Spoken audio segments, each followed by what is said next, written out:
Estamos de volta. Uma semana passou rápido, passou devagar, não sei, depende da sua perspectiva. O fato é que para a gente fica com saudade, que a gente fica querendo ouvir o que de novo trará a doutora Esli para a gente, não é não, doutora Esli? Ai, Marcela, que exagero! Não exagera, não! A gente aqui ó, fica contando as horinhas do ponteiro, aqui no podcast Sem Sanidade da Santidade, é verdade.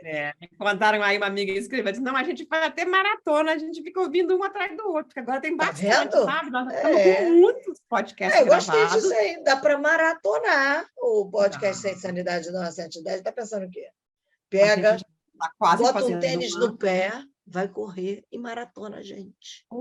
Tá aí. Né? É uma Daqui a boa. pouquinho nós vamos ter que comemorar, fazer festa, porque eu acho que a gente vai fazer um ano. Vamos fazer um ano. É Não. mesmo. Olha como É. passa rápido. Pode, Mas olha que coisa boa. É bom a gente estar aqui e bom mesmo a gente ouvir, né, aquilo que Deus tem para nós de esclarecimento, porque, de fato, cada episódio novo a gente percebe que realmente sem sanidade não dá para ter santidade. E a doutora Esli é mestre em nos levar a pensar. A gente vive, né, o que a Bíblia nos ensina, que o povo perece por falta de conhecimento, e ela traz para a gente conhecimento. Se você for como eu, você fica assim parado pensando, e a mente fica funcionando. E funcionando está a nossa mente desde o episódio passado, que a gente começou a falar sobre a questão sexual, né? Semana passada a gente perguntou aqui no podcast, aqui em cima, se você não ouviu, pode ouvir, ou ouvir mais uma vez e ainda compartilhar. A gente falou da importância de falar sobre o sexo. E doutora Esli trouxe o porquê, as razões, até porque tem gente que está falando e não fala com os princípios cristãos, então se a gente se cala, né? Como é que se vai conhecer a verdade? Eu cheguei a perguntar a Esli se dentro das igrejas a gente tem falado pouco sobre isso, e é para o ambiente da igreja que eu volto agora também, Esli. Se fala pouco, ou mais ou menos, ou algumas até que falam bem, mas naqueles ambientes eclesiásticos, digamos assim, ou entre amigos cristãos, por que pouco se fala de sexo?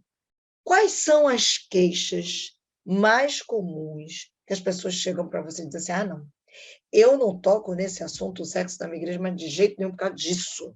Ou eu não falo com aquele meu amigo crente sobre sexo por causa do quê, Esli?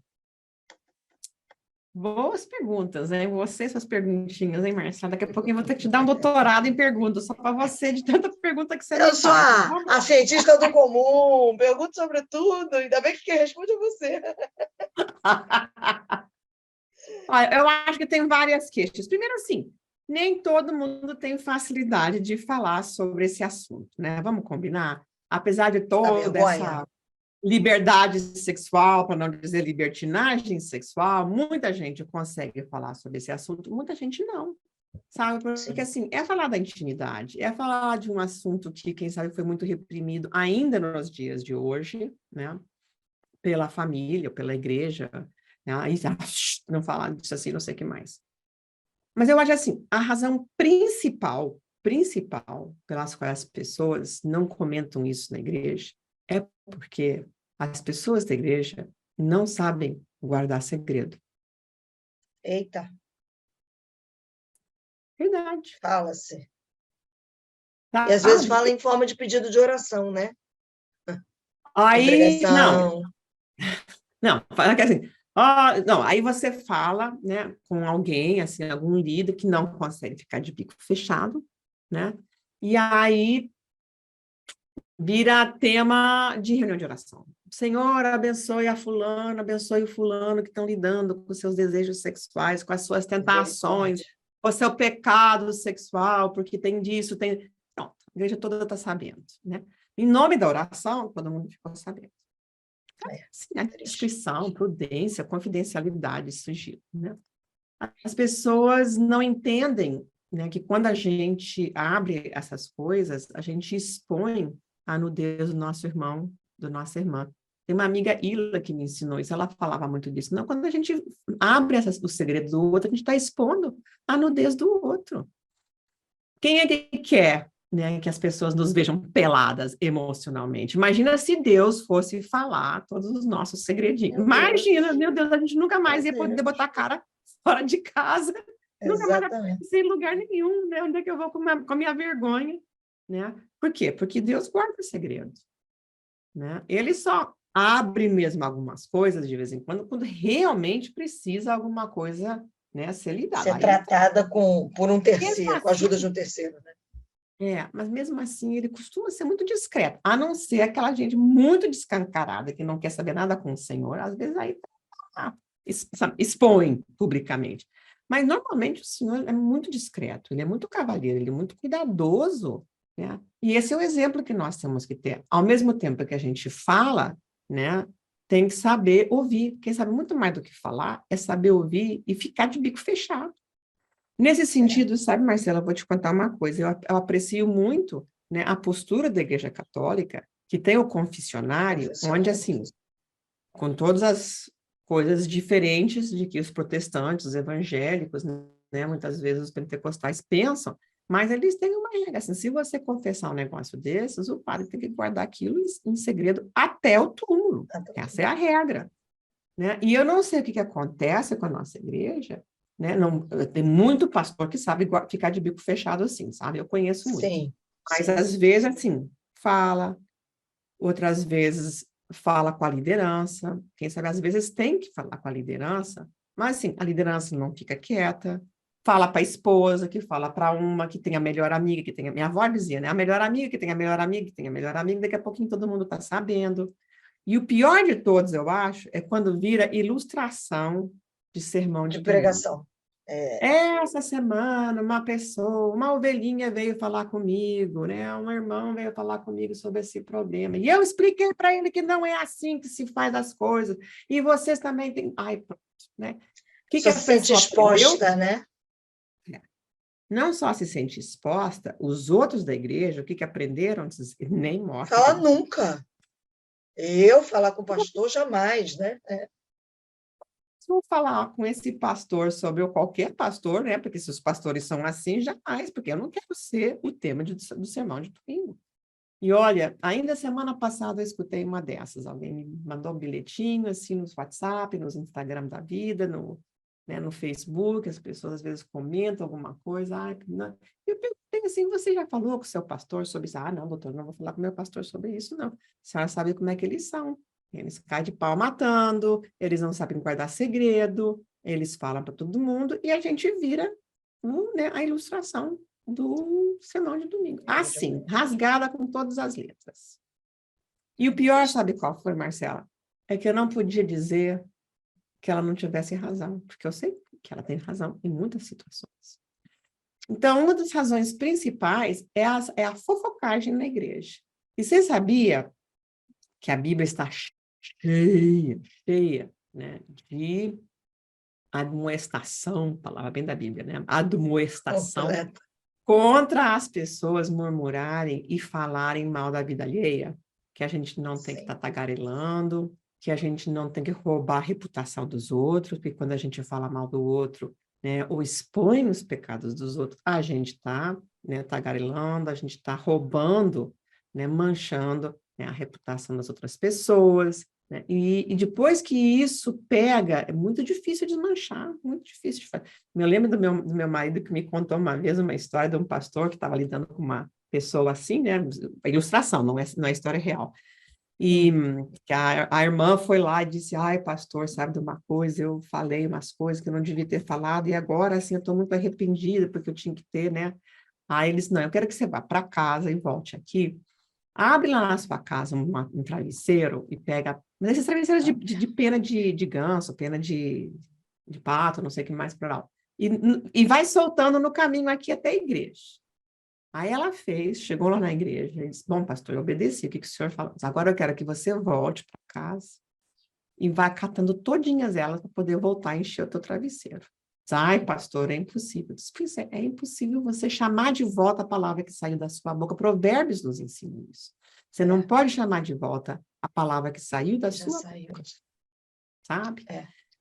Então, isso é grave, isso é muito sério. Assim, quando a gente vai abrir a boca, pensa duas vezes. Será que esse Deus fosse falar essas coisas de mim para os outros, eu ia gostar, então fecha o bico.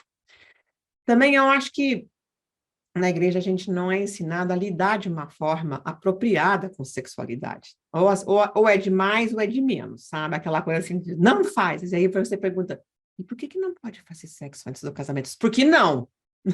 Não explicou, Desde né? quando que, desde quando que por que não satisfez um Resolve. adolescente? Conta para mim, né? Né? Diz, por que não? Diz, como assim por que não? Porque não é razão, né? Eu quero saber. E há razões, há boas razões, né? As consequências, né? Gravidezes inesperadas, doenças venéreas que as pessoas acham que agora tem antibiótico para tudo e que resolve, e não é assim. Tem doenças que podem não matar, mas que são crônicas, né? São para sempre, você nunca mais você se livra disso, você sempre está arriscando também de infectar uma companheira, um companheiro, se isso aconteceu antes de você casar, ou quem sabe antes de você se converter, né?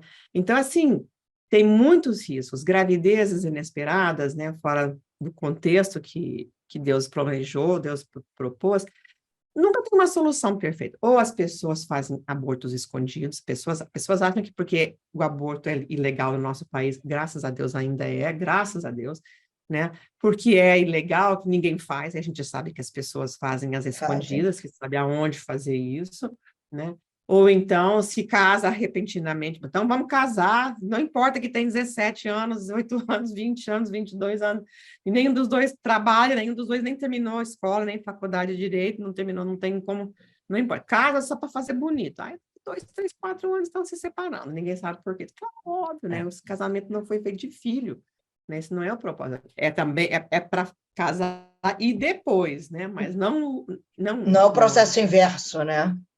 é. A gente falou muito sobre esse tema lá quando a gente De conversou de adoção. adoção, né? Então a gente falou muito desse tema assim também, os riscos e outras soluções possíveis, né? Que podem até ser soluções muito melhor do que essas, né? Mas todas elas são soluções difíceis, dolorosas. A pessoa acaba sabendo coisas, né? Que não tem como não saber mais, né? Não é, eu acho que não é à toa que a palavra do hebraico que fala assim sobre sexo, né? Então Adão conheceu a Eva Eva. e ela deu à luz, né? Engravidou e teve um seu filho. Porque existe um conhecimento a nível carnal, né, da relação sexual, que não tem como você voltar a não ter. É como contar um segredo. Não tem como você não voltar a não saber. Não tem como você desmanchar isso. Deus redime, Deus redime. Ele perdoa, perdoa. Ele resgata, resgata, não há a menor dúvida. Nosso evangelho é um evangelho de esperança, a nossa âncora é uma âncora de esperança. Agora, se você pergunta, teria sido melhor não saber? Teria sido melhor não saber. Teria sido melhor fazer isso juntos, porque também as pessoas acham assim, casa e na lua de mel tudo vai ser perfeito, eu vou saber se vai fazer tudo e vai sair perfeito. Gente, é o resto da vida para aprender o ajuste sexual, né, no matrimônio. Então, assim, é todo um aprendizado quando duas pessoas virgens se casam. As pessoas já vêm com as suas experiências anteriores, também é todo um outro ajuste, né, porque trazem essas Marcas, pessoas né? também, não só essas experiências e as marcas, de certa forma, trazem essas pessoas para dentro da cama junto com elas, né? Porque quem tem uma relação sexual com alguém que já teve relações, também tem com todas as outras pessoas e suas doenças também, né? As doenças, assim. O pessoal acha assim, não tem isso mais, ou então usa camisinha, perdão, mas não usa preservativo e não acontece nada, e não é assim. E não é, então, a pessoa, só porque passou aquela onda, né, de AIDS e não sei o que mais para lá, é como que se isso não Pensa que existisse. está num lugar seguro, né? As pessoas continuam, né, pegando doenças, inclusive AIDS, né? Então, pode não ser que a pessoa morra como se morria antigamente, mas é uma doença, quem sabe hoje crônica, mas né? Então, a igreja não sabe lidar bem com isso. Eu acho que, inclusive, nós precisamos abrir mais fóruns onde se pode falar melhor, ensinar melhor, dar mais boa informação apropriada com os nossos valores, ensinar desde criança, né? Porque as crianças são seres sexuais também, e elas têm curiosidade anatômica, elas têm curiosidade de saber como é que as coisas... E como elas estão expostas a este mundo que fala disso, elas chegam em casa perguntando um monte de coisa, né? A igreja tem que ser mais intencional, a palavra é É, essa, ser mais isso. intencional nessa Mais área, né? intencional, mais prudente no bom sentido, mais madura, mais Uhum, saudável. Dá informação saudável, porque a Bíblia é saudável, ela nos é ensina a verdade. viver de uma forma saudável. Porque senão a Bíblia, assim, os líderes acabam lidando com o pecado sexual de uma forma inapropriada. Ou fazem demais, né, expulso da igreja, nunca mais vai poder tomar comunhão, nunca mais vai poder fazer isso, nem fazer aquilo, nunca mais vai poder casar. Ah, perdeu a virgindade, nunca mais... Ninguém vai casar com você porque, né, acabou. Então fazem demais, especialmente no caso de mulheres, ou fazem de menos, No especialmente caso no caso dos dos homens. homens. É Né? Ah, não, 880, mas né? ele já arrependeu, já pediu perdão, então, minha irmã, você tem que aguentar, você tem que fazer as pazes com ele, não importa que faz 3 anos que ele está, né, com um caso de outra mulher, né, às vezes até dentro da igreja, né, às vezes tem até outra Misericórdia. família, não, minha irmã, se ele pediu perdão, você tem que perdoar, você tem que ficar com ele. Hã? Como assim? Como é que é esse negócio? Né? Porque se fosse o contrário, não, a mulher teve um caso 3 anos assim, o Vai marido, ela embora. pediu perdão, ela arrependeu, você tem que ficar com ela e dizer, eu não fico com mulher assim, não. Então, desculpa assim falar com essa franqueza toda que me é peculiar, aliás, né? Mas, mas eu acho que são algumas das coisas, queixas mais comuns, não são as únicas, mas eu acho que são as mais graves, né, que me ocorrem, assim, nesse papo todo que a gente tem. Então, as outras coisas a gente vai conversando, porque nosso tempo está acabando, e você fica com as suas perguntas para a semana que vem, tá bom, dona Marcela? Semana que vem eu tenho muito mais perguntas, porque eu ia dizer que Ai, esse papo sobre o sexo e a redenção sexual é muito importante. A gente vai falar sobre isso, sobre essa ação redentora de Deus na vida daqueles. Esli vai trazer isso para a gente na próxima semana, não perde, não, porque é importante demais. É o equilíbrio de todas as áreas, né, Esli? é Todas as sim. áreas da nossa vida equilibradas para a gente viver de fato essa vida santa que vai revelar o Cristo que habita na gente, né? E sexualidade é uma coisa que Deus nos deu, é um dom de Deus. Então, ela precisa ser vivida de uma forma boa e saudável. E Ela, né, é um plena, prazer, né? É isso aí. e plena, mas naquele jeito. Eu te vejo semana que vem, que senão você não já começa com mais Semana que perguntas. vem, que eu estou cheia de perguntas, hein? Beijo. Tchau, tchau, Marcela. Tchau.